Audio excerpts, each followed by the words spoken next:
This week on Dialogue, the importance of Pakistan and also the Eurozone and transatlantic relations.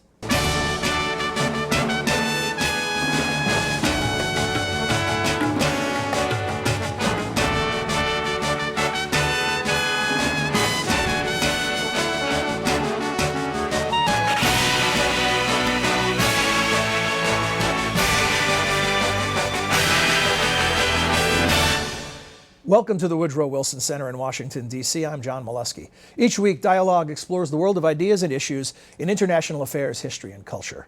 Our first guests this week are Robert Hathaway and Michael Kugelman. Robert serves as director of the Wilson Center's Asia program, where Michael toils as an Asia program associate. Actually thrives is the correct word. And today we'll be discussing the importance of Pakistan to regional and global stability and security. Gentlemen, welcome back to Dialogue. Thanks for joining us. Thanks, John. I want to ask you to sort of take the temperature of the country. A lot of recent trauma, political assassination, natural disasters, the bin Laden raid, drone attacks ongoing. What is the mood in Pakistan these days? How is the country doing? Michael, let's begin with you. Well, I mean, you could argue that the country has been chaotic for years. And it seems like just in the last few months, the last few weeks, there's been so much happening. And sure, there's been terrorist attacks, there've been natural disasters, but then there are also the millions of people that are just trying to get a meal every day, and then there are people that just don't have the money for that. You hear about people selling their children, terrible things like that. So really, this has been going on a very long time. And sure, I mean, it's people are very despondent, but at the same time, I mean, one adjective that we don't hear very often that describes the Pakistani people is resiliency. It really is a very resilient society. Governments don't do very well there. There are a lot of problems with governance. Basic services are not provided, but somehow, the people get by, and I think that's impressive. Is there a way to slice and dice what you just said, sort of percentage of the population? What percentage of the total population are involved in the kind of turmoil that you began your answer with? Well, I mean, about 40 to 50 million people don't have access to safe drinking water. About at least a third of the country is considered food insecure. A very large percentage of the country doesn't have access to health care. So we're talking about millions of people, yeah. Bob, is there a way to describe this that an American audience can relate to? One thing I was thinking about when both asking the question and hearing Michael's answer is that the trauma that 9/11 caused for this country, and the fact that a decade later it still is part of the psyche and we still haven't gotten over it. And then you compare that to what Pakistan has gone through, and it seems, not to diminish the severity of that day, but by comparison, Pakistan seems to be taking body shots almost daily. No, you're exactly right, John. A few years ago they had they were hit by a horrific earthquake, which killed tens of thousands of people. Compared to the roughly 3,000 people that were killed on 9/11. Some of the problems that Michael referred to are killing thousands and thousands of people every year. Again, without in any way diminishing the loss we incurred 11 years ago, for most Pakistanis, life is very difficult, and they face life and death situations literally on a daily basis. Is there a sense of despair, or is there some sense of progress toward a better future? Well, there's very little sense among most people of progress or things getting better. In fact, I think most Pakistanis would argue that things are getting worse. For instance, right now, there are widespread riots because they don't have enough power. In some parts of the country, they only have electrical power 2 hours a day. This, of course, is at the middle of summer heat. Forget about air conditioning. They can't run electric lights or televisions or radios or any of the other things we would use electric power for. People are angry. There's very little sense that either this government or any likely prospective successor governments really have the ability to turn things around. Michael is exactly right. This is an amazingly resilient people, but they've got a long, long slog ahead of them. Resilient by necessity, it sounds like, based on what you described. Michael, you recently spoke to a chapter of the World Affairs Council about Pakistan. What was your message?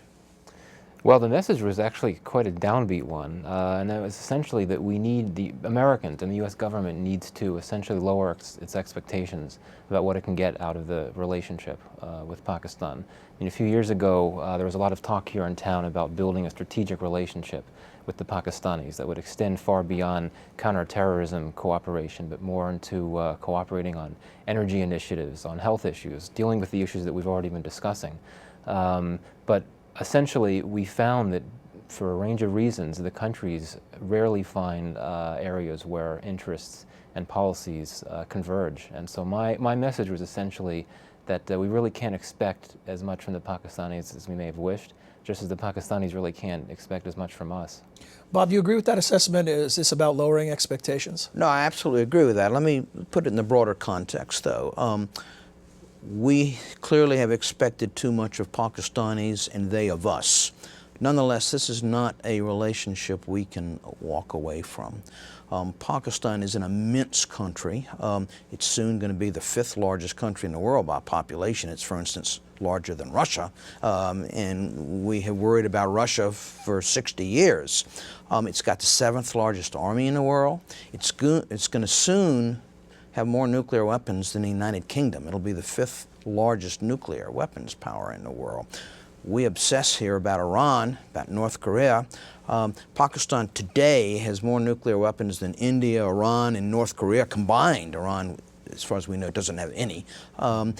The amount of attention that's focused in this town, in this country, on Iran compared to Pakistan is bizarre, because in so many ways Pakistan represents greater challenges. Let's talk about that.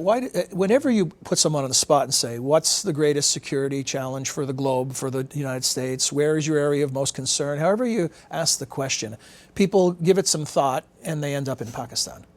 Yet, compare what you were describing, Bob, the political space or the rhetorical space that other countries take up, or not just the political and rhetorical, the actual space in amount of dollars and focus and troops and any way that you measure our involvement with the world. Why?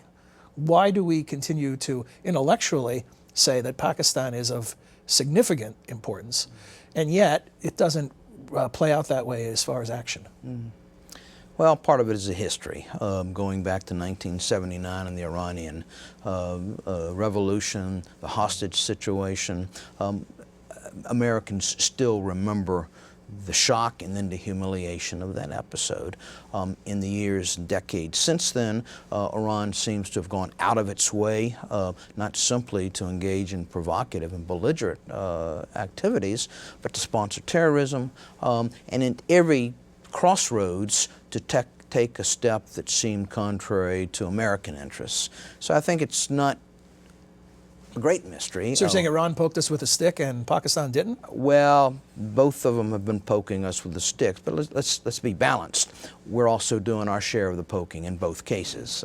You mentioned drones, for instance. Right. The Pakistanis, to a person, hate the drone program, and yet we have no intention of discontinuing it. Yeah. So do you see any potential once the troops are out of Afghanistan and things are already moving in a different direction in Iraq? Do you see any potential for Pakistan becoming more of a central focus of U.S. foreign policy? Well, I mean, I think it really depends what happens in Afghanistan. Pakistan will remain a focus of U.S. foreign policy, as it should, for the reasons that Bob has just laid out. But let's face it. I mean, it is a nuclear nation. It does have all of those things that he mentioned. I mean, it has very important allies. It's very close to the Chinese and the Saudis. And its location, it's right at the gateway of the Indian Ocean region, which is this region that many people, Robert Kaplan among others, are talking about as the strategic region of the 21st century. So I think that's not going to be a problem. The question will be, will U.S. policymakers be able to still focus on Pakistan to the level that they are now, given that the Afghanistan war is actually happening and that there are actually troops in Afghanistan who are affected by things happening in Pakistan and are affected by decisions that the Pakistani government does or does not make. And I'm referring to the fact that there are militant havens in the tribal areas right. that the Pakistani government doesn't do.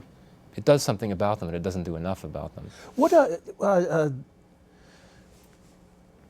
I guess what I'm trying to figure out is what should we do next? We've tried civilian aid, we've tried military aid. We've tried disaster relief. And yet you both describe a deteriorating, in some ways, relationship. The bin Laden raid, I'm guessing, was not a plus in that column, since the Pakistanis didn't know we were coming.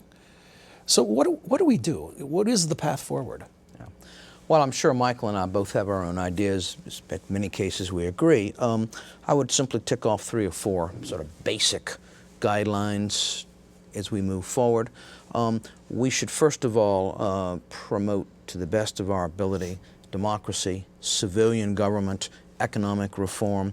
Pakistanis believe, with good reason, that we have always been more sympathetic to their military dictators. And there's a great deal of resentment toward the United States simply because of that. So promote civilian rule, economic reform.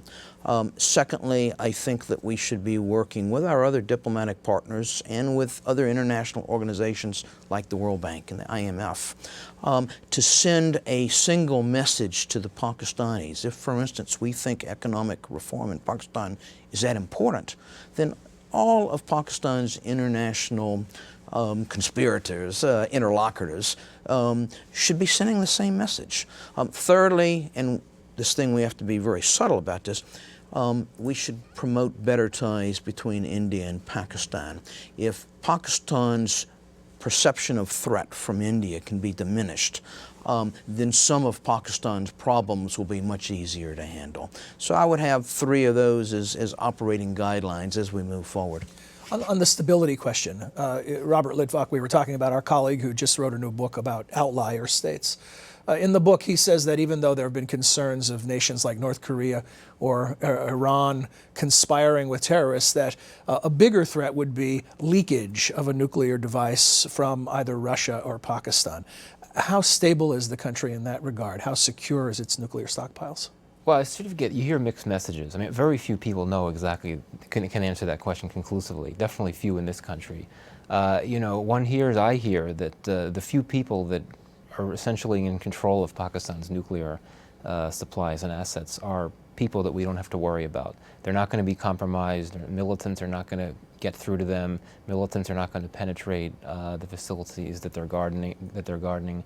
But on the other hand, we hear some very disturbing things. I mean, a few months back, we heard some reports published in media reports in this country that essentially the Pakistanis take nuclear parts and drive them around in commercial vehicles, in vans. They drive them around urban areas. So it's basically like imagining a U-Haul truck driving around Midtown Manhattan with nuclear parts in it. Now, I mean, I think this is in the Atlantic, and one has to wonder about sourcing. But that's not encouraging when you hear about that. No, not at all. Not at all. But then again, I mean, you hear that the personnel involved are not the types that would be compromised. But we don't know, and that's why it's so scary, because we really don't know what to expect. Gentlemen, thank you. Fascinating and important discussion, and thank you for your ongoing efforts to keep us informed. Pleasure. Thank you. We'll return in a moment with part 2 of this week's program. Welcome back. We're now joined by a current Wilson Center public policy scholar, Klaus Krasner. Klaus is the Richard M. Krasno Distinguished Professor in History and International Affairs at the University of North Carolina in Chapel Hill. He joins us to discuss European integration and transatlantic relations. Welcome to Dialogue, Klaus. Thanks for joining us. With pleasure. I want to ask you to characterize the current state of affairs in the Eurozone. Crisis is the word that is most commonly used. Is it the word you would start with? Yeah, it is a deep crisis. The crisis has been going on for the last 2.5 years, and no solution seems to be on the horizon. Having said that, I think the politicians are moving in the right direction, slowly, but eventually they will get to a solution. And the solution clearly seems to be to have more integration rather than less integration. So there will be a banking union, I would predict. There will be a closer fiscal union, and eventually we will also see something like more political integration. That will take some time, but eventually it will come to that, and the Eurozone, I believe, will be overcome, and the euro as such will not disappear and not disintegrate. I think in 20 years' time we will still have a euro. Now, what you say about it's going to take some time, some are worried that time is what's running out for a country like Greece and remaining engaged. What do you say about that? You seem fairly optimistic. In a way, I'm more optimistic than the doom and gloom sayers, which you largely find in American public life, including, for example, the New York Times and other reputable... Gloomy Americans. That's true. So I'm a little bit more optimistic. But of course, there is serious reason for concern. But Merkel has herself said, Angela Merkel, the German Chancellor, has herself said that it is really a race between getting more integration done, getting the right structures into place, and the markets. Whether the markets will win or whether the politicians and their structural reforms will win. That is a race. I think in the end the politicians will prevail, but of course it is an open question. And what is very disconcerting indeed is the high rate of unemployment we see in countries such as Greece, such as Spain, 50% unemployed young people already. The actual unemployment rate something close to 22 to 25%. That is much too high. You know, people in this country where it is around about 8%, they are very concerned about that rate of unemployment. Imagine it was 22%, people would really suffer. And they do suffer in Greece, in Spain, Portugal. And we have seen the electoral backlashes of that. In Greece, you know, right-wing, left-wing parties have made a strong showing in the recent election. And we can perhaps see that in other countries as well. There's a right-wing, a disconcerting right-wing government in place in Hungary. Hungary is also affected by the financial crisis. So I think we really have to consider to prevent the further fragility of these states, and we have to do something. So austerity as such cannot be the only solution. While austerity is a good idea to some extent, but you also have to do something else. Well, bear with the pessimistic American here, but what if Greece or any other country were to leave the Eurozone? Would it be catastrophic? Would it be the domino effect? Would it unravel, or would it be a bump in the road to greater integration? Of course, it's very difficult to predict that. It could lead to contagion. It could lead to an unraveling of the euro. Personally, I don't think so. I think it could be contained. Greece, as you will know, is 1.5% of the European GNP. That is not very much. It is, of course, a country which is an important country on the southern periphery of the EU, but in global terms, Greece is a rather small place, even within the European Union. So I'm kind of optimistic if Greece had to leave, and it couldn't be prevented that it had to leave, that the Eurozone as such would not unravel, that it could be, that it would survive. It's different with a country such as Spain or even Italy. These huge countries, also population-wise huge, economically very important. Any bailout could really not be financed by the European Bank and European governments. So that, I think, would pose a very different question. Greece, as such, I think, can be contained if it came to the worst. But as I said, I'm optimistic that a Greek exit is not necessary. What is the problem? In other words, what is at the root of what has gone wrong? Is it something structural? You talked about having all of the necessary arrangements and structures that are part of the integration.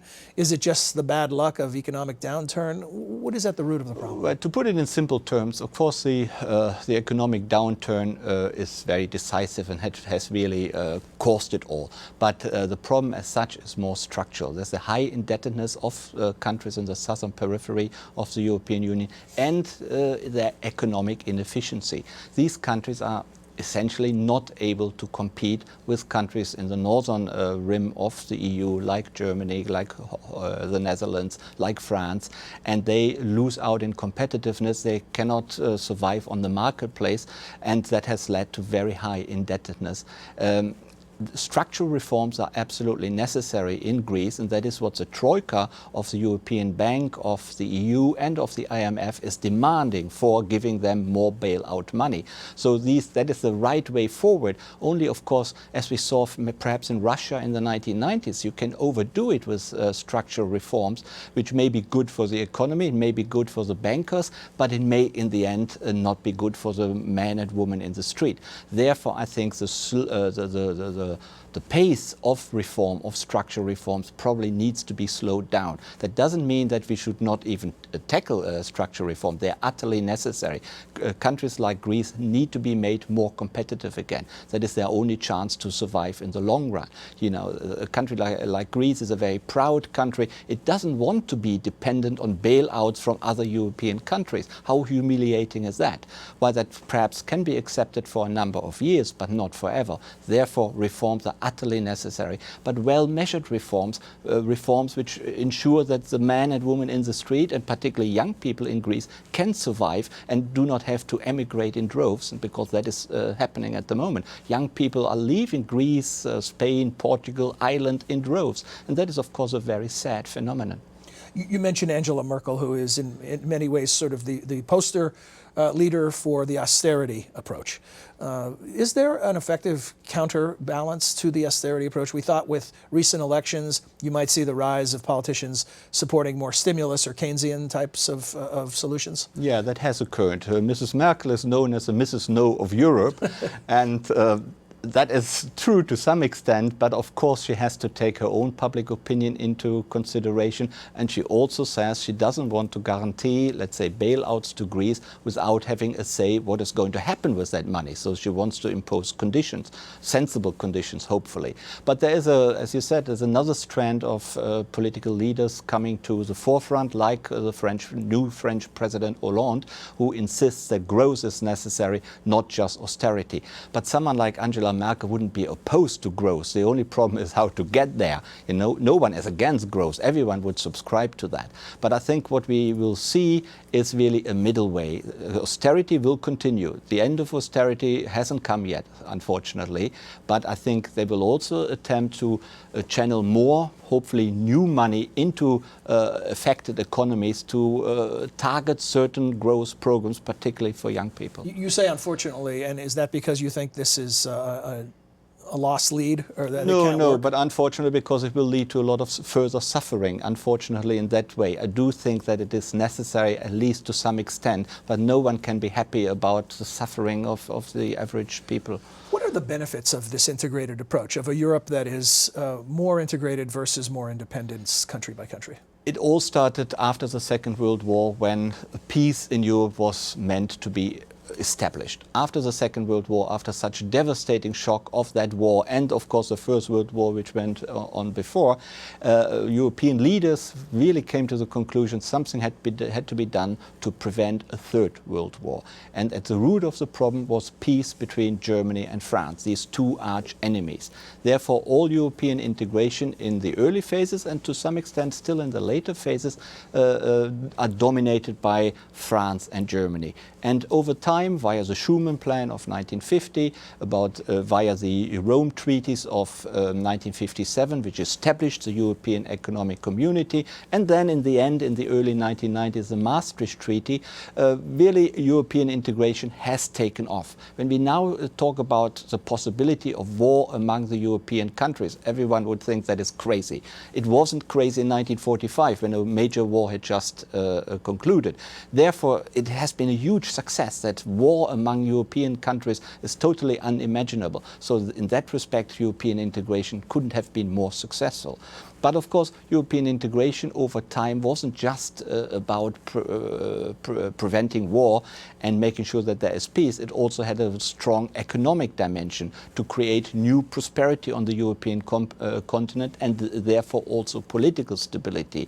And that is still the case. And that also was one of the reasons why the United States pushed European integration very strongly at the beginning, for both these peace reasons, but also in order to obtain new markets in Europe where American goods would be bought. And specifically, what is the advantage of a common currency? It is a lot cheaper.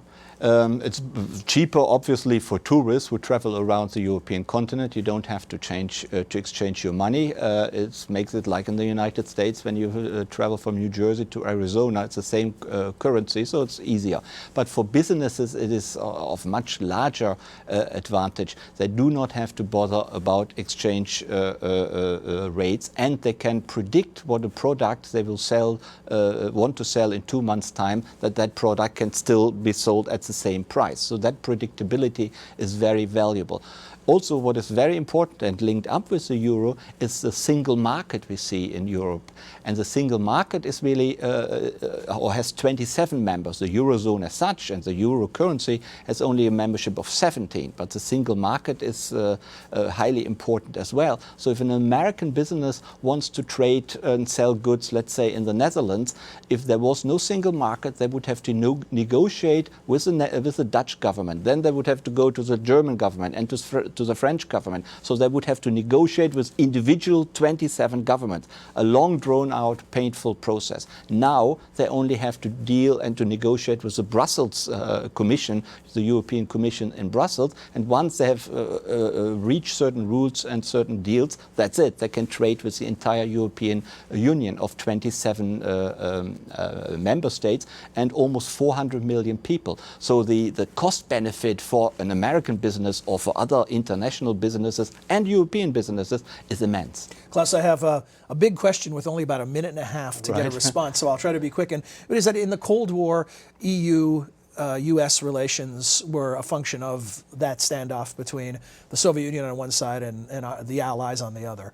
In this new world order, what are the opportunities? What's the foundation for transatlantic relations? Once the Soviet Union collapsed and disappeared by the end of 1991, a lot of people said, well, with the common enemy having disappeared, what's the point of having transatlantic relations? What's the point of having NATO? We need a common enemy. That has not proven to be right, fortunately, because there are so many challenges, be it the wars in the former Yugoslavia in the 1990s, be it now new rivals and trade competitors like China, be it international terrorism or nuclear proliferation, where the transatlantic partners are still cooperating. So we know that we do not need that one common enemy to find an awful lot of projects where it is most sensible and absolutely vital to cooperate. And I think that is happening. And perhaps just one last word on the Obama administration's approach towards Europe. It is actually quite constructive. European-American relations in the last few years have become rather good. They cooperate on a lot of projects in a very successful way. Just think of Iran, think of the approach also to Afghanistan, international terrorism, the Middle East, Libya, Syria. That all is working quite well. Of course, there are still differences of opinion and disagreements, but these are not major, these are not structural. On the structural value base, I think transatlantic relations are working quite well, despite the Eurozone crisis. Well, Klaus, thanks not only for your expertise and insight, but also for your optimism. Nice to hear a little of that every once in a while as well. We'll return with another edition of Dialogue next week. Until then, for all of us at the Wilson Center, I'm John Milewski. Thanks for joining us. We'd like to hear from you. Please send your questions or comments to dialogue@wilsoncenter.org. You can also follow us on Facebook. Search Dialogue Radio and Television. Our host Twitter feed is twitter.com/John Milewski. Dialogue is a co-production of the Woodrow Wilson International Center for Scholars and MHZ Networks. Dialogue is available via broadcast, cable, satellite, and telco on MHZ Worldview throughout the United States. To see how to watch where you live, visit www.mhznetworks.org.